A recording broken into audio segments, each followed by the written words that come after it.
கொளத்தூர் தொகுதியில ஸ்டாலின் அவர்கள் தோற்கடிக்கப்பட்ட இந்த விஷயம், சத்யராஜ் அவர்கள் அந்த தொகுதி போய் தோற்கடிக்கப்பட்டதுனால அவருமே அழுததெல்லாம் பார்க்க முடியும். கொளத்தூர்ல தலைவர் ஜெயிச்சு, கொளத்தூர்ல தலைவர் ஜெயிச்சிருக்கு, கஷ்டமா அழுகிறாரு. அதுவும் ஒரு சீனியர் ஆர்டிஸ்ட் அழுறாருன்னா, ஒருவேளை எனக்கு தோணுது அவருடைய மகளுக்கு ஒரு எம்பி சீட்டோ எம்எல்ஏ சீட்டோ மிஸ் ஆயிடுச்சுன்னு நினைச்சு அழுகுறாரு தெரியும். ஊழலை பற்றி சொல்லணும் அப்படின்னா மிகப்பெரிய லீடரே செந்தில் பாலாஜி. பெரிய பிரச்சனை தமிழ்நாட்டில் அப்படின்னா அங்கங்க மின்வெட்டு. முன்னாள் முதலமைச்சர் ஸ்டாலின் அவர்களுடைய தொகுதியில் கண்டினியூஸா தமிழ்நாட்டிலே முதல்ல அங்கதான் மின்வெட்டு அதிகமாக நடக்குது. ஏன்னா கோவம், ஏன்னா எங்களுடைய முதலமைச்சரே நீங்க தோக்கடிச்சிட்டீங்கன்னா கோவம் போனால் யார் பண்ணுவாங்க? டிஎம்கே தான் பண்ணும். ஸோ இதுக்கு முழுக்க முழுக்க காரணம் டிஎம்கே. இது மக்கள் அதை புரிந்து கொள்ள வேண்டும். காங்கிரஸில் அமைச்சர் அவரை ராஜ்யசபாவில் அனுப்புறதுக்கு என்ன காரணமாக இருக்கும்னா, எனக்கு தெரிஞ்ச வரைக்கும் மோடி அவர்களுக்கு எதிராக குரல் கொடுப்பதற்கு ஒரு ஆள் ஆயிடுச்சு. இன்னொன்று பார்த்தீங்கன்னா, மோடி அவர்களுடைய வெறுப்பை சம்பாதிக்கலை. அப்போ இது ரெண்டுமே ஒரு கல்லில் ரெண்டு மாங்காய். 14 லட்சம் வாக்குகள் பாரதிய ஜனதா கட்சி பெற்றிருக்கிறது என்றால், அண்ணாமலை அவர்களுடன் 17 லட்சம் பேர் சேர்ந்திருக்கிறார்கள். அதில் இருந்து ஒரு பாதி 50% ஆளுங்க சேராமல் இருப்பாங்க. வணக்கம் மக்களே, நான் உங்க தொகுப்பாளினி லோகசுஜி. இன்றைய நிகழ்ச்சியில தமிழ்நாடு மகாத்மா காந்தி மக்கள் கட்சியுடைய மாநில தலைவர் தக்ஷன் விஜய் அவர்கள் நம்மிடையே இணைந்துள்ளார். பல்வேறு அரசியல் ரீதியான விஷயங்களை இன்னைக்கு பேச போறோம். வாங்க பேசலாம். வணக்கம் சார். சமீபத்தில் கொளத்தூர் தொகுதியில் ஸ்டாலின் அவர்கள் தோற்கடிக்கப்பட்ட இந்த விஷயம், இதை தொடர்ந்து நிறைய பேர் அந்த தொகுதியிலே போய் நம்ம அழறதை பார்க்க முடிஞ்சுது. குறிப்பாக சத்யராஜ் அவர்கள் அந்த தொகுதி போய் தோற்கடிக்கப்பட்டதுனால அவருமே அழுததெல்லாம் பார்க்க முடியுது. இந்த மாதிரி ஸ்டாலின் அவர்கள் தோற்கடிக்கப்பட்டதுனால பலர் தேம்பி தேம்பி அழற இந்த குறிப்பிட்ட விஷயத்த நீங்க எப்படி பாக்குறீங்க? பலர் தேம்பி தேம்பி அழுதாலும் நடிகர் சத்யராஜ் அவர்கள் பெரும் நடிகர். அவர் அழுதது ரொம்ப விசித்திரமாக இருக்கு. தமிழ்நாட்டுல ஒரு சிறந்த முதலமைச்சர். அவரை பற்றி சொல்லணும் அப்படின்னா, அவர் இறந்தப்போ வெறும் 2 ரூபாய் அவர் சொந்தமா வச்சிருந்ததை சொல்றேன். ஒரு செப்பல், அப்புறம் கொஞ்சம் துணிமணிகள், இதுதான் அவருக்கு சொந்தமானது. அவருடைய வாழ்க்கையை பற்றி சொல்லணும் அப்படின்னா, ஏட்டை படிக்க நேரமின்றி நாட்டை படித்த தலைவர், இரவுமின்றி பகலுமின்றி நாட்டிற்கு உழைத்த தலைவர், ஏழைக்கெல்லாம் இலவசமாக கல்வி வழங்கிய தலைவர், கர்ம வீரர் ஐயா பெருந்தலைவர் காமராஜர் அவர்கள். அவருடைய சொந்த தொகுதி விருதுநகர்ல தோற்கடிக்கப்பட்டார். அப்போ இவங்க எல்லாம் எங்க போனாங்க? ஏன் அழலை? இது நம்ம சிந்திக்கணும். மு.க. ஸ்டாலின் அவர்கள் யார்? கலைஞர் கருணாநிதி அவர்கள் யார்? எல்லாருக்கும் தெரியும். திருட்டு ட்ரெயின் ஏறி சென்னைக்கு வந்த ஒரு ஃபேமிலி. இன்னைக்கு தமிழகத்தில் உள்ள ஒட்டுமொத்த பணக்காரர்களையும் அவங்க தான் முதலிடம். அவங்க எப்படி இந்த அளவுக்கு வளர்ந்தாங்க? எங்கிருந்து இந்த பணம் அவங்களுக்கு வந்தது? எல்லாமே ஊழல் செய்த பணம். ஊழல் செஞ்சு கொஞ்சம் கொஞ்சமாக சேர்த்து ஒரு மிகப்பெரிய ஒரு ஆலமரமாக, சக்தியாக, விருட்சமாக அவர்கள் வளர்ந்து ஓங்கி நிற்கிறார்கள் என்றால் இது எல்லாமே ஊழல் செஞ்ச படம். அப்ப இப்படிப்பட்ட ஒருவருக்காக ஒருத்தர் அழுகிறார், அதுவும் ஒரு சீனியர் ஆர்டிஸ்ட் அழுறாருன்னா அதெல்லாம் எப்படி சொல்றதுன்னு தெரியல. ரொம்ப வினோதமா இருக்கு. ஒருவேளை எனக்கு தோணுது அவருடைய மகளுக்கு ஒரு எம்பி சீட்டோ எம்எல்ஏ சீட்டோ மிஸ் ஆயிடுச்சுன்னு நினைச்சு அழுகுறாரான்னு தெரியல. இப்போ ஊழல் செய்துதான் திமுக வந்தது அப்படின்ற மாதிரி சொன்னீங்க. குறிப்பா இப்ப சமீபத்துல ஒரு பேச்சா போயிட்டு இருக்கிறது இபில லைட் வாங்கும்போது நடந்த அந்த ஊழல். இது பத்தி நீங்க என்ன நினைக்கிறீங்க? குறிப்பா திமுக ஆட்சிக்கு வந்த பிறகு இந்த ஊழல் மூடி மறைக்கப்படும் அப்படின்னு நினைச்சாங்க, மீண்டும் ஆட்சிக்கு வந்தா. ஆனா இப்போ அது தலைகீழா மாறிடுச்சு. இப்போ இந்த இபில லைட் வாங்கின ஊழல் குறித்து நீங்க என்ன நினைக்கிறீங்க? இது வெளியே வருமா?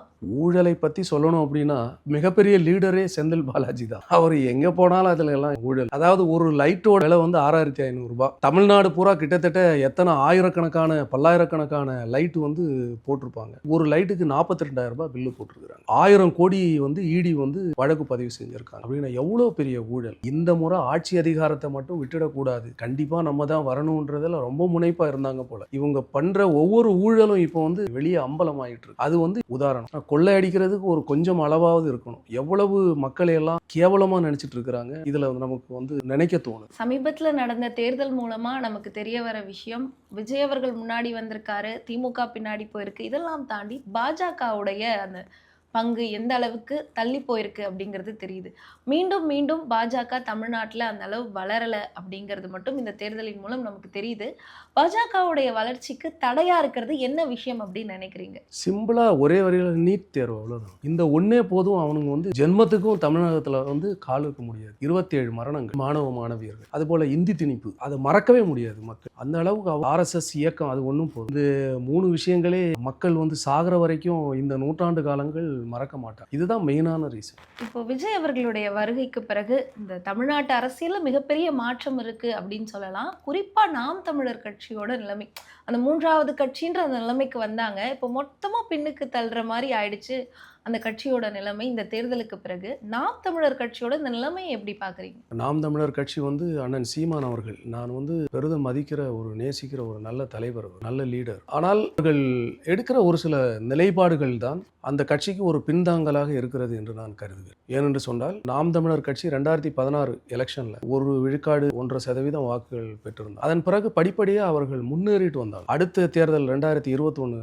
6%க்கு மேலே வாங்கிட்டாங்க. அப்புறம் இந்த தேர்தல் பார்த்தீங்கன்னா 4% ஆயிடுச்சு. இடையில வந்து இன்னொரு எலெக்ஷன் எம்பி எலெக்ஷன் நினைக்கிறேன், அதில் 8% தாண்டிடுச்சு. போன எலெக்ஷனுக்கு நீங்க பார்த்தீங்கன்னா 3வது அணியா வந்து அண்ணன் சீமான் அவர்களுடைய நாம் தமிழர் கட்சி வந்திருந்தது ஒரு மிகப்பெரிய, யாருமே நினைச்சு பார்க்கல. அப்ப எல்லாருமே வந்து என்ன நம்ம கருதுறோம் அப்படின்னா, இந்த முறை வந்து நிச்சயமா எதிரணியாக 2வது இடத்தில் அண்ணன் சீமான் அவர்களுடைய கட்சி வரும். அதில் சந்தேகம் இல்லை, மாற்று கருத்தே இல்லை என்று பரிபூரணமாக நாம் நம்பினோம். இது விஜய் அவர்களுடைய வரவு வந்து ஒரு ஆபத்தாக அவருக்கு மாறியது என்று சொல்ல. அவருடைய கட்சி வந்து இன்னைக்கு புறந்தள்ளப்பட்டிருக்கு. ஏன்னா டெபாசிட் இல்லாம இவ்வளவு பெரிய ஒரு அதிர்ச்சி அவருக்கு காத்திருக்கும் அப்படின்னு நினைக்கல.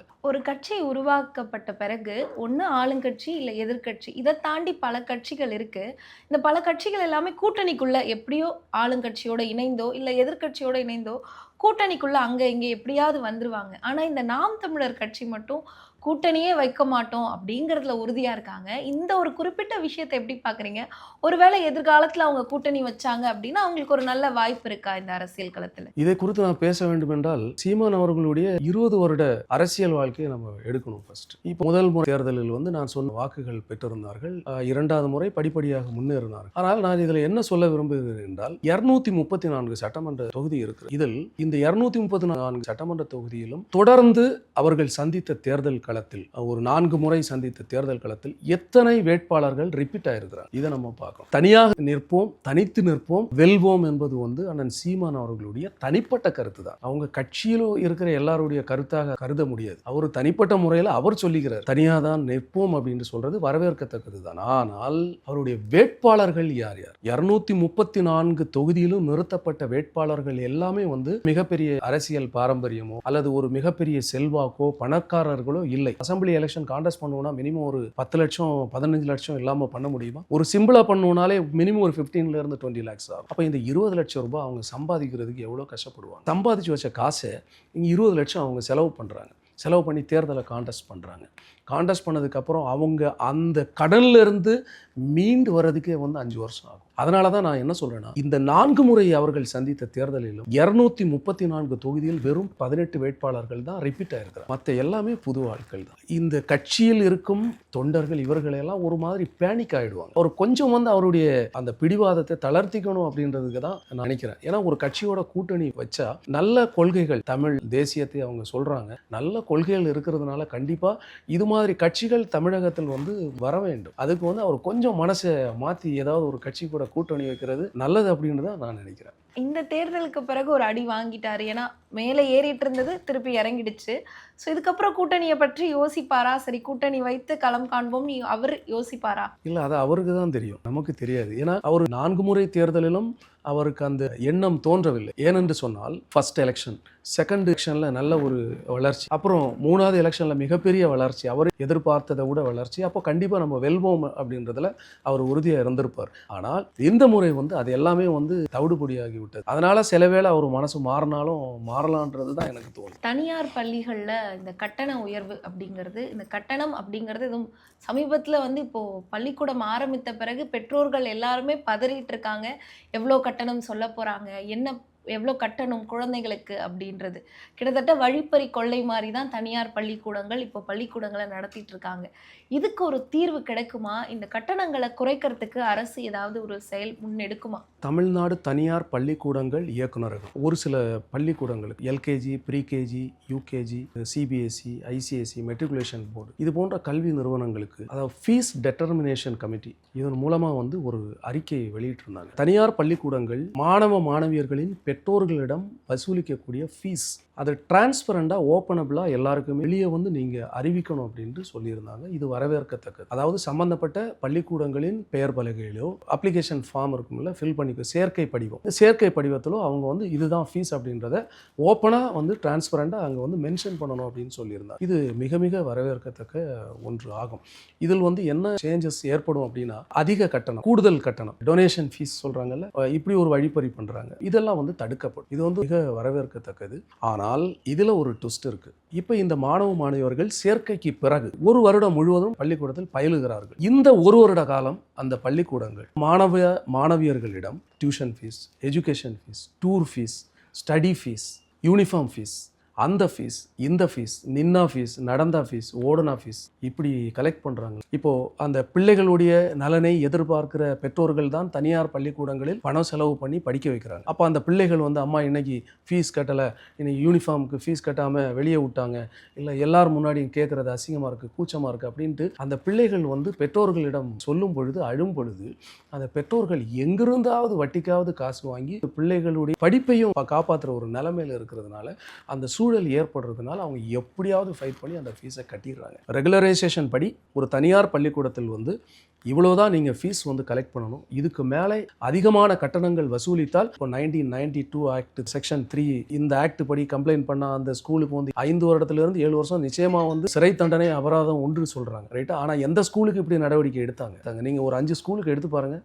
நிச்சயமாக இது வந்து எந்த ஸ்கூலும் வந்து பயப்படுவார்கள். அடுத்ததாக காக்ரோச் ஜனதா பார்ட்டி ஒரு மிகப்பெரிய ஒரு வைபை எல்லாரும் திரும்பி பார்க்க வச்சிருக்காங்க அப்படின்னு சொல்லணும். ஸோ அந்த ஒரு இதுக்கு பிறகு அம்பேத்கரிய புத்தகத்தோட விமான நிலையத்திலேருந்து வெளியே வந்தார் அந்த கட்சியோட நிறுவனர். இப்போது அதை தொடர்ந்து மிகப்பெரிய மாநாடு நடக்கும் அப்படிங்கிற மாதிரி சொல்கிறாங்க. இருந்தாலும் பல கட்சிகள் அதுக்கு பயந்து அவர் அரெஸ்ட் பண்ண போகிறாங்க, அந்த மாதிரியான செய்திகளையும் பார்க்க முடியுது.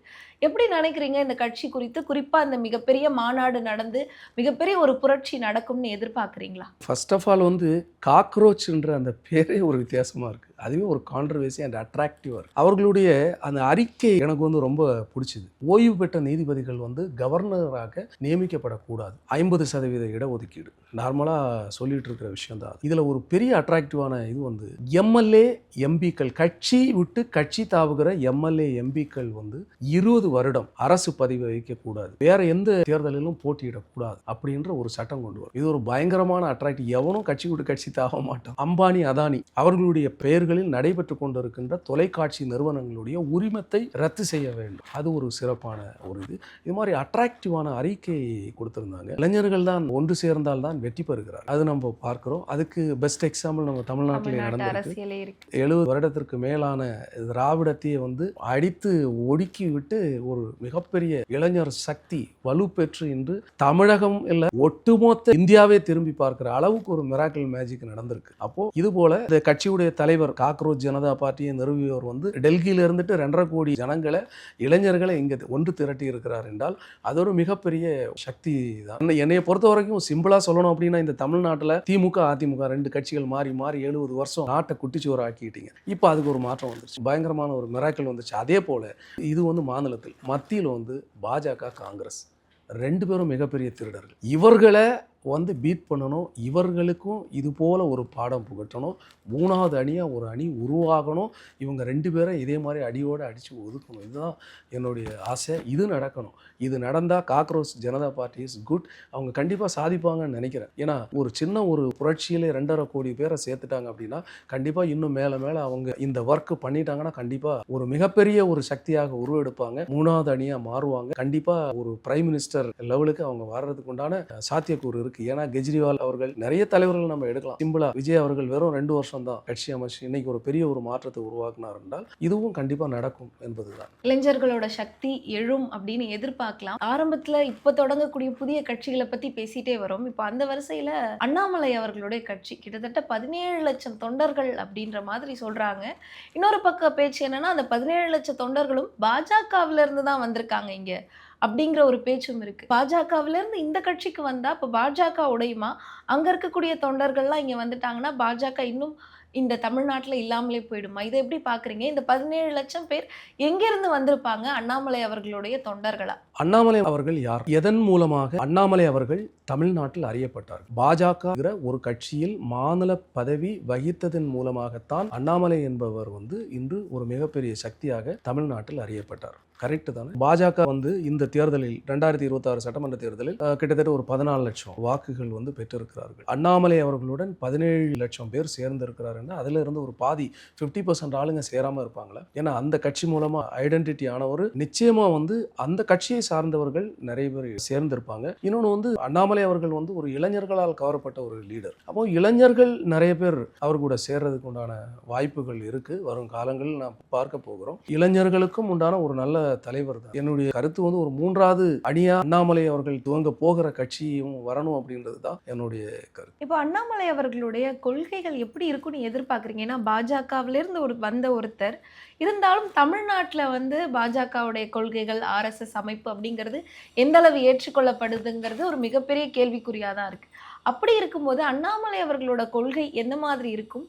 என்ன மாதிரி அவர் அரசியல் களம் காணுவார்னு உங்களுக்கு தோணுது? இல்லை, அவர் நல்லா படித்த ஒரு நல்ல எஜுகேட்டட் பர்சன். சாதாரண ஜனங்களோட ஒன்றி போகிற ஆள். அவங்களுக்கு நல்ல விஷயங்கள் செய்யணும்னு நினைக்கிறவர். ஏறத்தாழ ஒரு 5 வருஷம் பாஜக கட்சியில் மாநில தலைவராக பதவி வகித்தவர். அவருக்கு நல்லா தெரியுமே ஏன் நம்மளால இங்கே தாமரை மலரலை அப்படின்றது அவருக்கு தெரியாமல் இருக்குமா? ஸோ அப்போ எதனால நம்ம இங்கே வேறுண்ட முடியல அப்படின்னு கண்டிப்பாக அவருக்கு தெரிஞ்சிருக்கும். அதனால அந்த கொள்கைகளை கண்டிப்பாக அவர் ஃபாலோ பண்ண மாட்டார். பண்ணினாரு அப்படின்னா இங்கே தமிழ்நாட்டில் வேறுண்ட முடியாது, காலூன்றவே முடியாது. அதனால கண்டிப்பாக அவர் நிச்சயம் அந்த கொள்கைகளை பின்பற்ற மாட்டார். இப்போ அந்த கொள்கைகளை பின்பற்ற மாட்டாரு அப்படின்னு சொன்னா அதற்கு எதிரான கொள்கைகளை பின்பற்றிடுவாரான்ற ஒரு கேள்வி வருதுல்ல. ஏன்னா பாஜகவில இருந்து வந்திருக்காரு.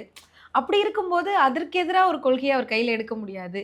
இப்படி 2 பக்கமான சவால்களும் அவர் கையில இருக்கு இல்லையா? என்ன பண்ணுவாரு? இல்ல, அவர் ஒரு தனி கட்சியின் மூலமாக ஒரு மாநில தலைவராக ஒரு கட்சியின் நிறுவனராக அறியப்பட்டால் நிச்சயமாக வேற ஒரு கட்சியை டிபெண்ட் ஆக மாட்டார். டிபெண்ட் ஆனா அந்த கட்சி வளராது. நீங்க நிறைய தலைவர்களை எடுத்து பாருங்க. ஒரு கட்சியை விட்டு வெளியே வந்ததுக்கு அப்புறம் தான் தமிழ்நாட்டில் GK மூப்பனார் ஐயா அவர்கள் எப்போ அந்த காங்கிரஸ் விட்டு வெளியே தமிழ் மாநில காங்கிரஸ் நிறுவனாரோ அவர் வெளியே அறியப்பட்டார். MP எலெக்ஷன் எத்தனை MPங்களை அவர் பெற்றார். அது மாதிரி ஒரு தனி தலைவராக அவர் வெளியே வந்தா கண்டிப்பா அவர் மற்ற பிற கட்சியை சார்ந்து இருக்க மாட்டார். அந்த கட்சியுடைய வீக் பாயிண்ட் எந்த கொள்கையால் அந்த கட்சியை ஒதுக்குறாங்க. இப்ப DMK ஊழல் அதிகரித்ததன் காரணமாக தான் மக்கள் ஒதுக்குனாங்க. அது மாதிரி அந்த கட்சியில் என்ன கொள்கைகள் மக்களுக்கு எதிராக இருக்கிறது. அப்ப அதை இவர் ஃபாலோ பண்ணணும் அவசியம் இல்லை. ஃபாலோ பண்ண மாட்டார். அப்படி ஃபாலோ பண்ணாருன்னா அவர் எங்கேயும் எதுவும் சாதிக்க முடியாது. இப்போ அதை தொடர்ந்து காங்கிரஸ் TVK உடைய கூட்டணி, இந்த காங்கிரஸ் கூட்டணியில் 2 அமைச்சரவை சீட்டு ஏற்கனவே கொடுத்துட்டாங்க, ஒரு ராஜ்யசபா சீட்டு அப்படிங்கிற மாதிரி பேச்சு போயிட்டு இருக்கு. இதை எப்படி பார்க்குறீங்க இந்த குறிப்பிட்ட விஷயத்தை?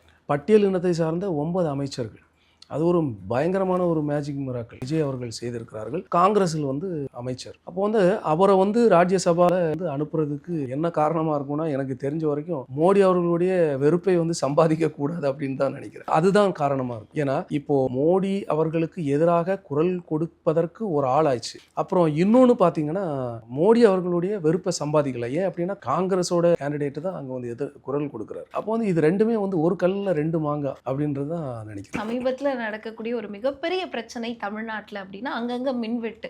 ஸோ அந்த மின்வெட்டை தொடர்ந்து சொல்லக்கூடிய விஷயம் இந்த திமுக காரங்க தான் பண்ணிட்டு இருக்காங்க. அவங்க உள்ள இருக்கக்கூடிய ஊழியர்கள் இந்த மாதிரி அவங்களுக்கு இந்த மேல இருக்கக்கூடிய அரசின் மீது ஒரு வெறுப்பு, அதனால இப்படி பண்றாங்கன்ற பேச்சும் இருக்கு. இந்த மின்வெட்டு எப்படி மாறும் அப்படின்னு சொல்றாங்கன்னா இது ஒரு மிகப்பெரிய போராட்டமா மாறும். கிட்டத்தட்ட தமிழக அரசுக்கு எதிராக எல்லா மக்களும் திரள வாய்ப்பு இருக்கு. அதனாலதான் இப்படி தொடர்ந்து மின்வெட்டை ஒரு பிரச்சனையா கையில எடுக்கிறாங்க அப்படின்ற மாதிரி சொல்லப்படுது. இதை நீங்க எப்படி பாக்குறீங்க? இந்த மின்வெட்டு ஏன் நடக்குது, எதுக்கு நடக்குது, இதுக்கு பின்னாடி ஒரு பெரிய போராட்டம் வெடிக்குமா? மின்சாரத்துறையில் பணியாற்றுபவர்கள் எல்லாமே ஏறத்தாழ ஒரு 20-25 வருஷமாக பணியாற்றுகிறவர்கள் வந்து திராவிட கட்சிகள் ஆட்சியில் இருந்த பொழுது நியமிக்கப்பட்டவர்களாகத்தான் இருப்பார்கள். நன்றி உணர்வு வந்து கொஞ்சமாவது அவர்களுக்கு இருக்கும். இந்த டிவிக்கு ஆட்சி வந்ததுக்கு அப்புறம் எல்லா துறைகள்லையும் மக்களிடையே வந்து இந்த கட்சியை வந்து அசிங்கப்படுத்த வேண்டும், லாயக்கில்லாத கட்சி அப்படின்ட்டு மக்களிடையே வந்து ஒரு உணர்வை ஏற்படுத்த வேண்டும் என்னும் விதமாகத்தான் எல்லா விஷயங்களும் இங்கே நடந்துட்டு. இதுவும் வந்து ஒரு அரசியல் சூழ்ச்சி தான். இது டிஎம்கே கவர்மெண்ட் தான் 200% பண்ணுவாங்க. டிஎம்கே கவர்மெண்ட்னு சொல்றதை விட டிஎம்கே கட்சியினுடைய முக்கிய புள்ளிகள் தான் இவர்களை வந்து இப்படி செய்ய வைக்கிறாங்க. பர்டிகுலரா இப்போ பெரம்பூர் தொகுதியில் வந்து அடிக்கடி மின்வெட்டு, முன்னாள் முதலமைச்சர் ஸ்டாலின் அவர்களுடைய தொகுதியில் வந்து கண்டினியூஸா தமிழ்நாட்டிலே வந்து முதல்ல அங்கதான் மின்வெட்டு அதிகமாக நடக்குது. ஏன்னா கோபம், ஏன்னா எங்களுடைய முதலமைச்சரை நீங்க தோக்கடிச்சிட்டீங்கன்னு கோபம் போனால் யார் பண்ணுவாங்க? அது டிஎம்கே தான் பண்ணும். ஸோ இதுக்கு முழுக்க காரணம் வந்து டிஎம்கே. இது மக்கள் வந்து அதை புரிந்து கொள்ள வேண்டும். இப்போ இருக்கிற கட்சியை எதிர்த்து வந்து நீங்க போராடுறது வந்து வேஸ்ட். இது யார் செய்யறாங்க? அவங்க மேல வந்து இப்போ இருக்கிற அரசு வந்து நடவடிக்கை எடுக்கணுன்றது தான் என்னுடைய. அரசியல் சார்ந்து நிறைய விஷயங்கள் சொன்னீங்க சார். உங்களுடைய நேரத்தையும் தகவலையும் பகிர்ந்துக்கிட்டதுல ரொம்ப மகிழ்ச்சி. நன்றி சார்.